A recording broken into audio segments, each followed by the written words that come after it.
Merci. Bonjour à tous. Je vais commencer par me présenter. Oui, je suis responsable, comme l'a dit le présentateur, pour Saint-Gobain Glace en France, du marketing des façades et des cloisons, et j'ai également la casquette responsable marketing environnement. Donc aujourd'hui, l'objectif, en fait, c'est de vous présenter comment on peut évoluer en termes de choix de vitrage par rapport à cette nouvelle réglementation environnementale RE 2020. Et cette présentation va s'articuler sur 2 parties très très déséquilibrées. La première très rapide qui va présenter, les grands enjeux de la nouvelle réglementation, et la deuxième partie beaucoup plus importante sur, le choix des vitrages en fonction de 2 points clés qui sont amenés par, cette réglementation environnementale 2020, notamment l'association du confort d'été avec la sobriété énergétique, et d'autre part l'empreinte carbone. Alors, commençons tout de suite par les enjeux, de la nouvelle réglementation, environnementale RE 2020. Donc les 3 objectifs principaux, que vous connaissez tous. Le premier est probablement le plus important et dont on a beaucoup parlé ce matin, c'est la sobriété énergétique, puisque la meilleure énergie est bien celle qu'on ne consomme pas, et l'effort à faire par rapport à la conception des bâtiments, précédemment, même par rapport à l'ART 2012, est important. Bien sûr, cette sobriété énergétique s'accompagne avec l'utilisation d'énergies, décarbonées, et là, évidemment, le vitrage n'intervient pas, sur la décarbonation de l'énergie, mais il va intervenir sur la sobriété des bâtiments. Donc en fait, moins on consomme, moins on émet de gaz à effet de serre. Deuxième élément très, très important, c'est qu'il ne faut pas oublier l'utilisateur à l'intérieur du bâtiment, c'est-à-dire son confort et le fait qu'il va devoir y vivre ou y travailler, et du coup, le législateur a pris en compte dans ces fichiers de calcul, des fichiers météo mis à jour en prenant en compte les épisodes caniculaires, notamment une semaine d'épisodes caniculaires qui reprend en fait le modèle 2003, de la canicule de 2003, ce qui veut dire que le confort d'été a réellement été pris en compte dans les indicateurs de l'ARE 2020, avec pour objectif d'améliorer considérablement ce confort d'été. Et on sait que la RT 2012 était défaillante, hein, par rapport à ce point-là. Dernier point, et ça c'est vraiment l'originalité, c'est vraiment la grande nouveauté de cette RE par rapport à ses prédécesseurs, à la RT 2012 par exemple, c'est qu'on est venu combiner tous ces argumentaires énergétiques, et Tom a bien expliqué qu'on était parlé du kilonewton au kilowattheure. Oui, on était en kilowatts et maintenant on va passer en kilogrammes de CO2. L'empreinte carbone va devenir un élément majeur de conception, et on va devoir prendre en compte l'empreinte environnement du bâtiment sur l'ensemble de son cycle de vie. Et là aussi, vous allez voir que sur le vitrage, ça a déjà été évoqué ce matin, on a des progrès à faire et vous allez voir qu'on est déjà en route. Alors, commençons tout de suite par la partie confort d'été et sobriété énergétique. Ce qui est intéressant dans cette RE 2020, c'est qu'il y a bien sûr un indicateur qui a été ajouté, qui est tout à fait nouveau, qui s'appelle l'indicateur DH, hein, qui est plutôt un indicateur d'inconfort, hein, puisque plus le DH est élevé, plus la durée d'inconfort et l'intensité de l'inconfort est important. Cet indicateur rend directement compte du confort ressenti en termes de confort d'été dans le bâtiment. Mais il faut voir que dans les indicateurs énergétiques, le législateur a également pris en compte, dans les consommations, même si le bâtiment n'est pas climatisé, de prendre en compte cet élément de climatisation ou de rafraîchissement nécessaire pour que les utilisateurs puissent vivre dans de bonnes conditions. C'est ainsi que dans le besoin énergétique, donc dans le BBio, vient s'ajouter en fait une composante besoin en refroidissement qui est automatique quand bien même le bâtiment n'est pas climatisé, contrairement à l'ART 2012. Dans les consommations d'énergie primaire, donc qui a été complémenté à consommation en énergie primaire et consommation en énergie primaire en énergie non renouvelable, hein, qui est le nouvel indicateur de l'ARE 2020, vous allez retrouver également un forfait qui est prévu pour le refroidissement et qui également va prendre en compte, en fait, cette notion de confort d'été pour l'utilisateur dans le bâtiment. Donc vous comprenez d'emblée que dans cette réglementation environnementale, l'objectif a été de valoriser autant que possible des protections solaires qui soient à la fois sobres en énergie et qui soient efficaces pour l'utilisateur et pour les occupants du bâtiment. Et vous allez voir que pour ces différents éléments, le choix des caractéristiques de vitrage va être un point clé.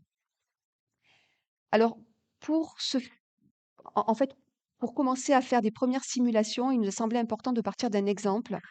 Et donc là, très modestement, je vais vous présenter un exemple de bureau que nous avons modélisé selon le nouveau moteur de la RE 2020 qui a été fourni par le CSTB. Donc, il n'a pas vocation d'être général, hein. On parlait de richesse, de richesse architecturale. Il est purement très, très simple. C'est un bâtiment très, très basique qui n'a rien d'extraordinaire, hein.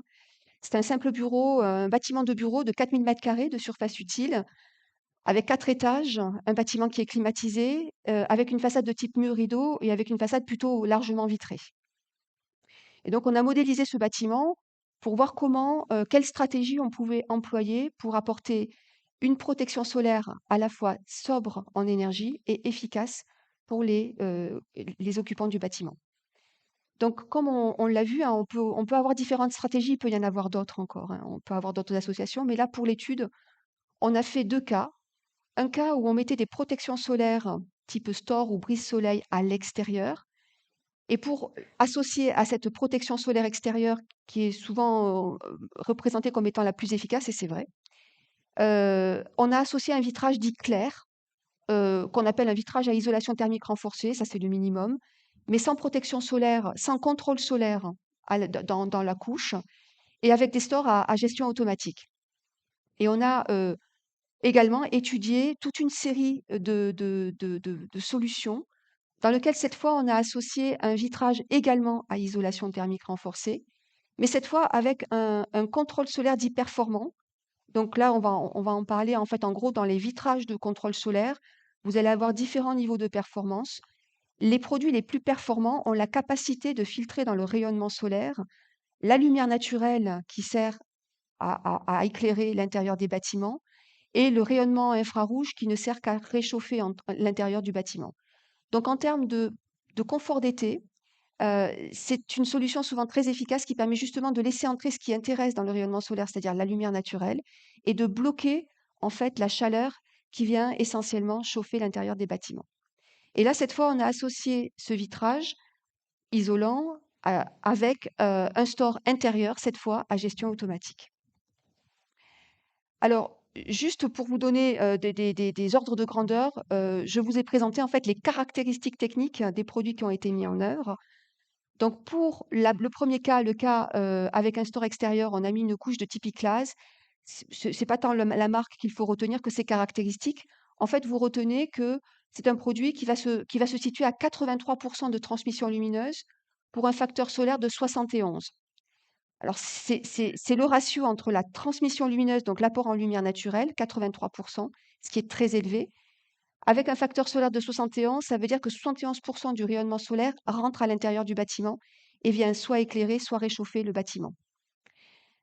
Et une isolation thermique renforcée, disons moyenne, classique à 1,1 en watts par mètre carré et par Kelvin. Ensuite, dans les parties vitrage de contrôle solaire sélectif avec un store intérieur, là, on a des gammes qui permettent justement de balayer un ensemble de performances qui vont s'adapter aux différentes typologies de façades. Et vous allez retrouver des gammes que vous connaissez probablement.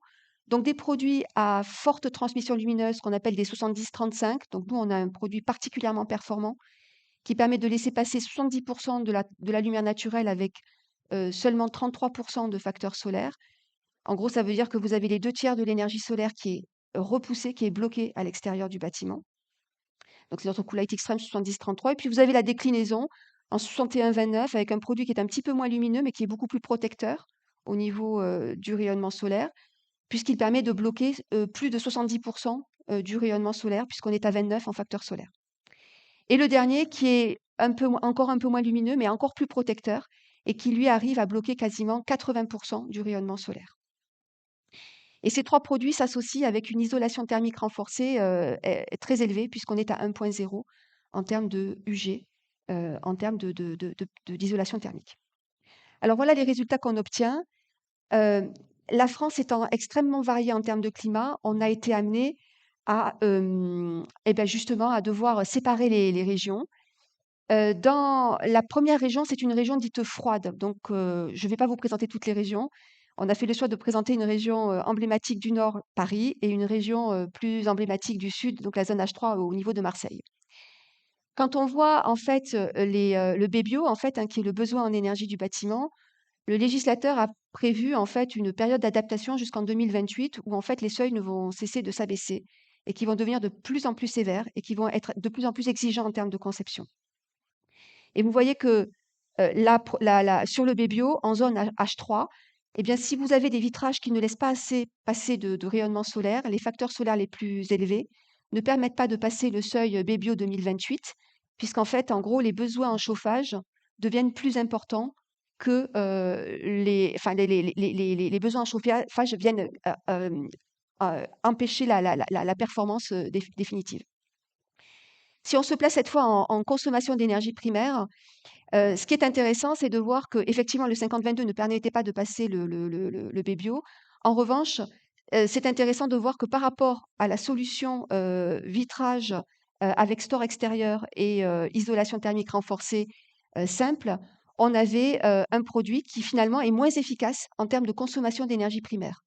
Et finalement, vous avez au final un produit qui est moins efficace qui est, avec les vitrages de contrôle solaire performants, vous allez avoir un système qui va être plus efficace par rapport à la consommation et d'énergie primaire. Et vous allez avoir un gain d'environ 3 kWh par mètre carré par an. Et autre point clé, c'est le confort des utilisateurs, qui va être présenté sous forme du DH. Et vous voyez que avec les solutions extrêmes, et donc les solutions de contrôle solaire performant, qui permettent de filtrer le rayonnement solaire, vous allez avoir une diminution de l'inconfort d'été de plus de 110 DH, quelle que soit la solution apportée. Évidemment, le confort augmente avec la protection solaire du vitrage. Si vous êtes en zone H3, le BBio n'est pas le sujet, hein. Le législateur a prévu des BBio suffisamment larges pour qu'on passe sans trop de difficultés. Les problèmes commencent à se poser par rapport au DH et notamment par rapport aux solutions les moins protectrices. Finalement, on se rend compte que le store extérieur associé à un vitrage isolant non protecteur ne permet pas de passer le seuil DH dans les zones les plus chaudes, puisqu'on dépasse le seuil de 2600 DH qui est fixé par le législateur. Et vous voyez qu'avec les solutions de vitrage performants qui permettent de filtrer le rayonnement, on obtient une augmentation du confort très significative puisqu'on descend à 400, voire moins 500 DH, ce qui commence à devenir très important. Ce qu'il faut retenir de tout ça, c'est qu'il n'y a pas d'opposition entre le store ou la protection solaire additionnelle ou le vitrage de contrôle solaire. Ce qui est intéressant, c'est la complémentarité. Et c'est là que, on va atteindre le meilleur niveau de confort pour l'utilisateur, à la fois en termes de confort thermique et de confort visuel. Par exemple, on sait que, sur une grande baie vitrée, l'utilisation de stores intérieurs, notamment pour éviter l'éblouissement, va être un point clé et c'est un point qu'il faut prendre en compte, notamment dans l'utilisation du bâtiment. Et il faut vraiment avoir en tête, dans la conception de la façade, cette complémentarité entre, d'une part, les stores et d'autre part, la performance du vitrage. Alors, par rap excusez-moi, donc troisième objectif de la RE 2020, c'est l'empreinte carbone, des façades. Et pour parler des empreintes carbone, donc, vous avez probablement vu passer en fait, la nécessité de calculer ce fameux IC, construction, hein, qui est le bilan, carbone de la façade. Ces bilans sont basés sur des données qui sont, certifiées et qui sont publiées dans les, bases IGNES. Et nous avons fait un gros travail au niveau du groupe Saint-Gobain de publication de nos données pour, vous apporter toutes les datas dont vous avez besoin pour faire vous-même vos propres, bilans carbone en vue de cette RE 2020. Mais bien sûr, au-delà de cet aspect calculatoire, hein, qui est, de faire un calcul, il y a, en fait, d'envisager l'étape d'après, c'est-à-dire comment on va réduire l'empreinte carbone des vitrages pour, justement améliorer, l'empreinte environnementale globale du bâtiment. Pour décarboner, la fabrication du verre, vous allez avoir 2 piliers principaux. Le premier, c'est de décarboner la matière première. Le deuxième, c'est de décarboner l'énergie nécessaire à la fusion, des matières premières pour faire la fabrication du verre. Donc là, je vais vous présenter les 2 options et la première option que nous avons choisi à Saint-Gobain de développer, c'est de travailler sur la décarbonation, des matières premières via le recyclage des vitrages en fin de vie. Alors il faut savoir que le verre se recycle très facilement puisque, ça fait partie des matériaux qu'on peut recycler à l'infini et quand vous, utilisez un matériau 100 recyclé, vous allez retrouver exactement les mêmes propriétés. Donc vous allez retrouver la même résistance mécanique, la même durabilité, les mêmes propriétés optiques. Donc ça, c'est très intéressant, c'est un matériau qui se prête complètement au recyclage. L'intérêt du calcin, donc de ce fameux produit, cette matière secondaire qui est issue du recyclage des vitrages en fin de vie et qu'on appelle calcin, le calcin étant tout simplement du verre pilé, hein, qu'on vient réintroduire dans nos fours, eh bien, c'est de pouvoir à la fois avoir deux objectifs principaux par rapport à l'environnement. Le premier, de préserver les ressources naturelles, puisque quand on utilise 1 tonne de calcin, on évite l'extraction de 1,2 tonnes de matières premières dans la nature. Et notamment, dans ces 1,2 tonnes, on va retrouver 850 kilos de sable. Je vais aller un peu vite pour la fin. La réduction et alors deuxième point très important par rapport à la décarbonation, c'est que cette matière est déjà décarbonée. En fait, les matières initiales vierges qui sont extraites dans les carrières et qui font le verre se font à travers une réaction de décarbonatation dans le four. Ce qui veut dire que systématiquement, quand vous utilisez des matières premières vierges, vous allez émettre des quantités importantes de CO2 liées à la réaction pour la fabrication du verre. Quand vous utilisez directement du calcin, vous n'avez plus besoin de faire cette réaction de décarbonatation et vous évitez une quantité importante de CO2 émis dans l'atmosphère. Sur 1 tonne de calcin réintroduite, vous évitez 300 kilos de CO2 émis dans l'atmosphère directement, ce qui fait une économie de 60% de CO2 en moins par tonne de verre produite. Alors, cette fabrication, alors, ce calcin, en fait, il y a plusieurs sources. Il y a des sources qui sont inhérentes à notre fabrication elle-même, hein. C'est ce qu'on appelle du calcin closed loop et qui est vraiment inhérent à notre procédé industriel. Il y a des calcins qui viennent, en fait, des ateliers de transformation qui sont liés à la transformation du vitrage en vitrage sur mesure pour l'installation dans les bâtiments. Mais il y a une filière qui n'est pas du tout exploitée aujourd'hui et qui représente un gisement de plus de 200 000 tonnes. Là, je me base sur l'étude de l'ADEME, hein, qui est parue l'année dernière en préfiguration de la REP et qui est parue en mars 2021.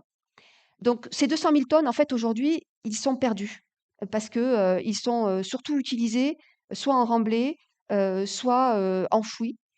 Et c'est bien dommage parce que c'est justement une matière première décarbonée qui nous permettrait de décarboner notre propre vitrage. Alors, déjà, la première étape à Saint-Gobain, c'était de démontrer que c'était possible. Et la première étape a été faite dans les années 2018 quand on a commencé à travailler dessus. Donc il nous a fallu 3 ans en fait, hein, pour commencer à monter cette filière. On a démontré qu'on était capable de réintroduire du calcin fin de vie sans problème majeur sur la qualité du verre fabriqué. Et ça, c'était un point clé pour que vous, en termes de clients, en termes de qualité, vous ayez la même qualité finale. Et vous voyez que l'accélération a commencé à monter puisque on commence en 2018 avec très, très peu de tonnes, hein, collectées. Et puis petit à petit, vous voyez qu'on monte en puissance et l'année dernière, nous avons réintroduit, sans problème dans nos fours 1 350 tonnes de vitrage, ce qui est une goutte d'eau par rapport à notre fabrication habituelle, mais qui est déjà la preuve que c'est possible. Et notre objectif est de doubler, tripler, ces quantités dans les années à venir. Alors l'intérêt de ce recyclage, il est double. Il est à la fois, pour la préservation des ressources naturelles et la mise en conformité par rapport à la REP. On en parle peu aujourd'hui, mais c'est quand même un point clé. Le traitement des déchets du bâtiment va être un sujet majeur dans l'année 2023. Et puis en plus, le côté positif, c'est que ça va permettre en plus de développer une filière de verre bas carbone en utilisant une matière première décarbonée. À partir de là, vous avez peut-être entendu parler en mai dernier, nous avons fait en fait, une prouesse technologique. En fait, nous avons souhaité montrer qu'il était possible de fabriquer en fait du verre avec une empreinte carbone extrêmement réduite. Et c'est ce qui a été fait dans l'usine d'Aniche, qui est une usine historique du groupe Saint-Gobain dans le Nord. Et donc l'objectif était de faire en fait une production zéro carbone. Alors, je mets des guillemets parce que c'est bien sur les scopes 1 et 2, et c'est très important de le préciser. Ça veut dire que c'est zéro carbone, en fait, sur le périmètre de l'usine, c'est-à-dire en tenant compte uniquement des émissions directes de la fabrication du verre. Et donc, pour réussir ça, et bien sûr, on s'est basé sur le premier pilier dont je vous ai parlé tout à l'instant, qui est le recyclage en fait du calcin, à la fois des ateliers de transformation et des vitrages en fin de vie. Donc ça a été le premier pilier, mais il a été aussi, possible grâce à l'utilisation d'énergie verte, produite à partir de biogaz et d'électricité décarbonée. La prochaine étape, évidemment, là c'était un exploit. L'idée c'était de démontrer que c'était possible et c'est ce que nous avons fait au mois de mai. L'objectif est bien sûr, d'ici la fin de l'année, de vous proposer quelque chose qui soit beaucoup plus opérationnel, beaucoup plus pérenne et vous aurez des actualités dans les semaines à venir. Voilà, je vous remercie, pour votre attention.